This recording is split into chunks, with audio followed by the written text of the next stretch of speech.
Hablemos de un ataque cerebral o EBC. La verdad es que es una de las emergencias médicas que más nos asustan, y con toda la razón. Pero, ¿qué es lo que pasa realmente dentro de nuestra cabeza cuando el cerebro, de repente, se ve bajo ataque? Bueno, vamos a meternos de lleno para averiguarlo. ¿Qué ocurre a nivel celular, en lo más profundo del cerebro, cuando su fuente de vida, o sea, el flujo de sangre, se corta así, de golpe? Esa es la pregunta que vamos a responder hoy. Este es el gran misterio que estamos por resolver. Y es una historia fascinante, una de infraestructura, de crisis de energía y de una carrera desesperada contra el reloj. Y lo más increíble es que todo esto pasa dentro de nuestras cabezas. Muy bien, vamos a sumergirnos en el tema. Para entender la crisis, primero tenemos que definir el problema. ¿Qué es exactamente una enfermedad vascular cerebral? O como se le conoce, EVC. A ver, en esencia es como si le cortaran el soporte vital al cerebro. El flujo de sangre se detiene y ese tejido nervioso, que es súper delicado, empieza a morir. Esto por supuesto causa una disfunción neurológica que puede ser devastadora. Por eso es que cada segundo literalmente cuenta. Ok, pero antes de ver cómo falla el sistema, es súper importante entender cómo funciona cuando todo está bien. Pensemos en el sistema vascular del cerebro como una red de autopistas, una red increíblemente eficiente y sobre todo vital. El cerebro, aunque no es tan grande, consume una cantidad de energía impresionante. Por eso, su demanda de sangre es altísima. Todo empieza en el corazón. Desde ahí, la sangre sube por dos rutas principales, las arterias carótidas y las vertebrales.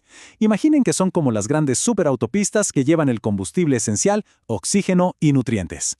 Y ahora, fíjense en esto, que es la parte más interesante. Justo en la base del cerebro se encuentra esta estructura, el polígono de Willis. Funciona como una rotonda que conecta todas las arterias principales. Y su función es clave. Si una de las rutas principales se bloquea, esta rotonda puede redirigir el flujo sanguíneo para compensar. Es como una red de seguridad integrada. Pero, ¿qué pasa cuando esta red de seguridad simplemente no es suficiente?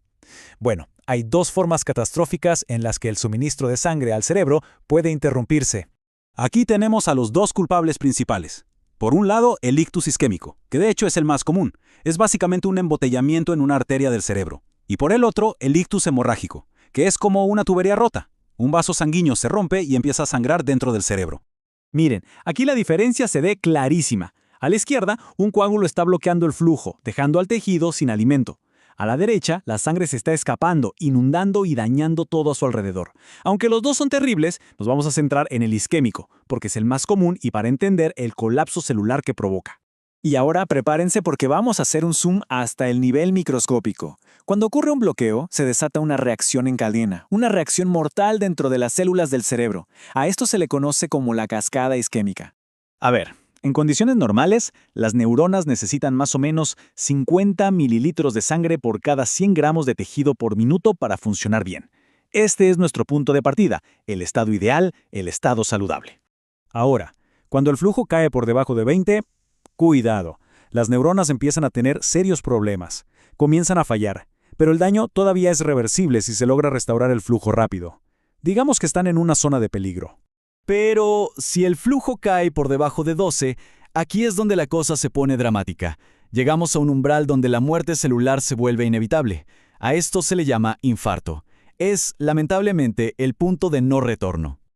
Ok, este diagrama puede parecer un poco abrumador a primera vista, lo sé, pero en realidad es el mapa de la crisis celular. Nos muestra cómo un solo evento, la pérdida de flujo de sangre, desencadena una serie de fallos que terminan en la muerte de la neurona. Vamos a desglosar los pasos clave.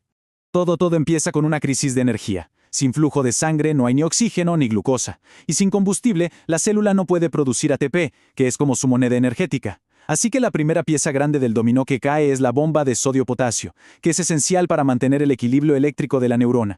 Sin esa bomba funcionando, la célula se descontrola por completo. Prácticamente entra en pánico y libera una cantidad tóxica de una sustancia llamada glutamato. Y el glutamato, que normalmente ayuda a las neuronas a comunicarse, se convierte en un grito de alarma que envenena y sobreexcita a todas las neuronas que están cerca, propagando el caos.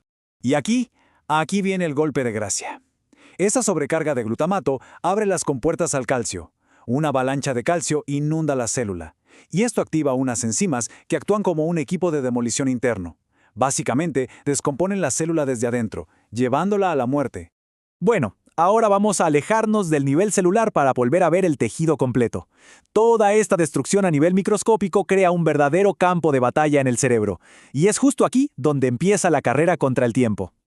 Esta imagen que vemos es clave, es fundamental para entender el tratamiento del ictus.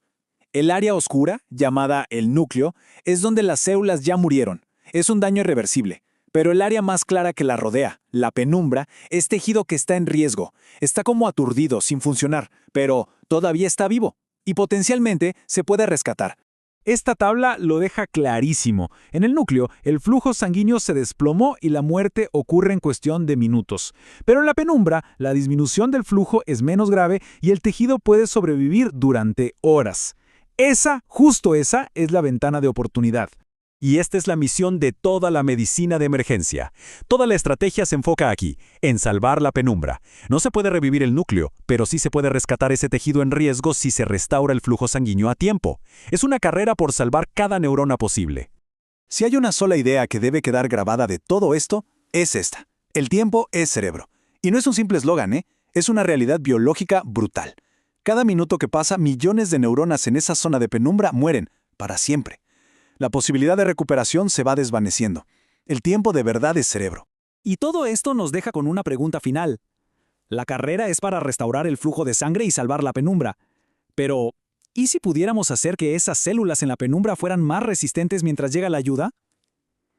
Quizás el futuro del tratamiento del ictus no esté solo en destapar las arterias, sino en proteger directamente a las neuronas del daño.